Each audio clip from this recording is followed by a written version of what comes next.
There is Wi-Fi down here. I would love you to tweet and share the shit out of everything you're going to see this evening. Nobody ever does when it's about sex. And that's why we are the social sex revolution. Hey New Reelers, welcome to a new episode of New Reel Field Trip. We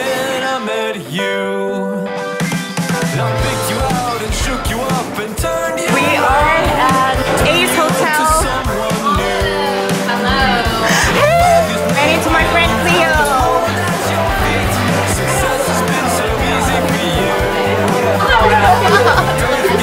Thrilled you're here. Excited, want to say a quick hello, congratulations. Thank you, Mum. Excited that everyone is here to join the social sex Yes, tonight everyone is here.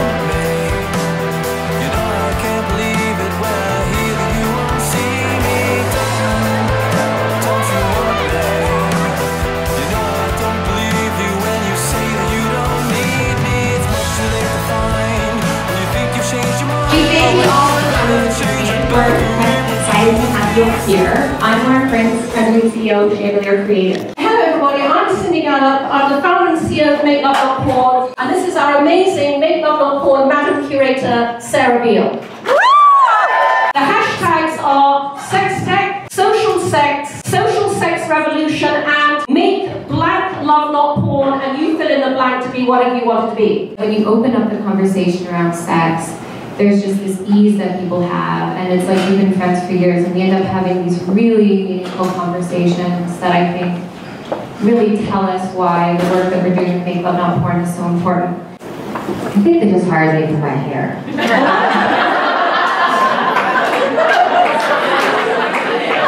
You know, sex is such a, it's mental, it's physical, it's mental and spiritual, right? And now it's social. So how do you bring all these things, the four things together and really represent them in a powerful way? As I was working with Thalia, I was thinking, oh my God, if only more people could experience what it's like to be directed through the female lens and have a female lens on a project like this. So anybody with the capability, hire this woman immediately. I have a bit of a two-part question. I've heard, in the past that pornography is this idea of content that's supposed to end in orgasm, basically. It has a purpose. And would you say, one, that your content kind of follows that model?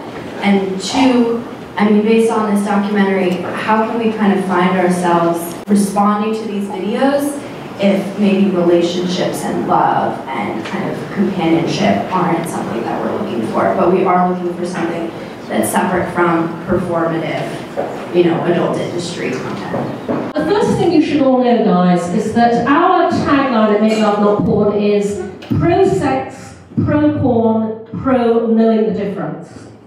We are not anti-porn because the issue isn't porn.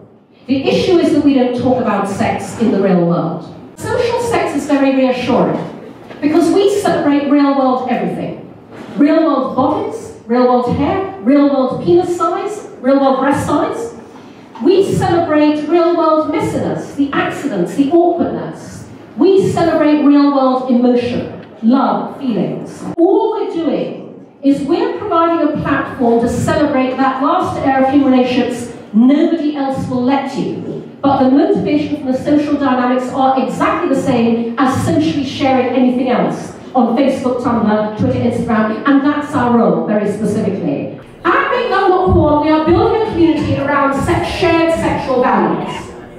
When we are all able to talk more openly about sex, to own our sexuality, admit we are all sexual beings, parents will bring up children openly to have good sexual values and good sexual behavior, in the same way they teach children have good values and good behavior in every other area. We will cease to bring up Brock Turner's, the Stanford rapist. We will end rape culture when we inculcate in society an understanding of the gold standard of what constitutes good sexual values and good sexual behavior. And when we take the shame and embarrassment out of sex, when we normalize talking about it, we eradicate sexual harassment, sexual abuse, sexual violence, all areas where the perpetrators rely on the shame that we've imbued into sex to ensure their victims will never go to the authorities, never tell anybody. That's how utterly transformative and profound for the future of humanity, social sex, and making it easier to talk about sex is. That's why we're doing what we're doing. National heritage, national values, national traditions, national stereotypes exist around sex as much as we do around other forms of behaviour like cooking or eating. It's just we never talk about it. But anyone who's ever shagged their way around the world can testify. People make love differently based on the culture, society, country they come from, or rather they used to. Because porn is now homogenizing sex globally. And so we want to put the call out, make American love not porn, make French love not porn, make Chinese love not porn. We want to open up this dialogue at national level. We want to instill a sense of national pride in how a country has real-world sex. Wouldn't mind instilling a sense of national competitiveness. Love the Olympics of real-world sex, played out of Make Love Not Porn. But every country needs to have this conversation, and yes, we're global. What's the best way to get in touch with you? Guys, anybody who knows investors, who knows a music company wants to partner, anyone who wants to help us, Cindy at MakeLoveNotPorn.com.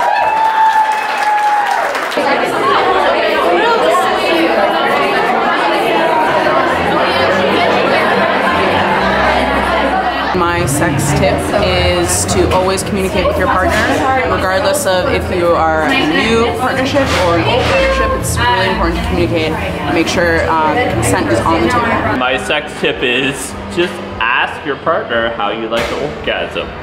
It's a very basic but very important sex tip. How do you like to come? My sex tip for you is never forget about breast play. It is a very forgotten part of sex. I can go for a long time on breast play. Sean! Muriel, I have your coat. There it is. My sex tip is don't cry. Don't cry? Where's Sean? Don't do it when you're sleepy. Always ask first if it's okay. Consent is sexy. So my sex tip today is for men. Pay attention to what your women want, listen to them, and try things because you never know what you might like. Aria. We've been like texting, I know, like 2 years ago. Yeah. We both live in Brooklyn. I know, what the fuck? One sex tip I have is that lubricant is always your friend. Oh, so good! It's so true! I would always go with a water-based lube or a silicone-based lubricant. Always get one that's paraben and glycerin free so your body doesn't have a reaction to it. And silicone lube is like the Energizer Bunny of lubricant, or as I like to call it, angel spit, and will be your friend forever. A sex tip that you all should use every day, all the time, is lube, my friends, because spit is not enough. You shouldn't be ashamed about lube. Sometimes you're dehydrated, sometimes you are tired, sometimes your body just doesn't do it, and that's okay. You want things nice and easy and smooth. Water-based or silicone, no Vaseline. That's it. Recently I've been exploring this idea of what will please me now, as if it's a fluid concept. I ask myself that all the time. What would please me now? Figure out what's on your edge. The one thing you don't want to say, you want to do, but you really want to do it. Figure out how to say it. Talk to your partner about it. If they're into it, do it. If you're with a new lover, like just really tell them what you want in bed. Like, it might seem embarrassing at the time, but it's basically a public service announcement to tell somebody, especially if you're a woman or if your anatomy isn't traditional male genitalia, just be like straight up with people and tell them what you want. Cindy, can you give us one sex tip? Talk about it. Whatever you want to do, whatever you enjoy, just be completely open, communicate with your partner. Great sex is not a great communication. Talk about it. All the way from now. Thank you, Cindy. Thank you, Make Love Not Porn, Chandelier Creative, and The Front. Mere Reelers, what do you think? Are you ready to join a sex revolution?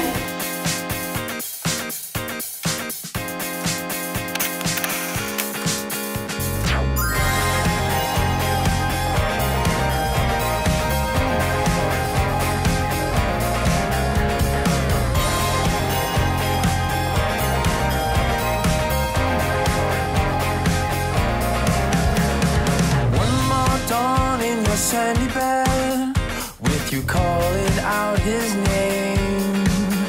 You should look into your addictions and the things that keep you sane.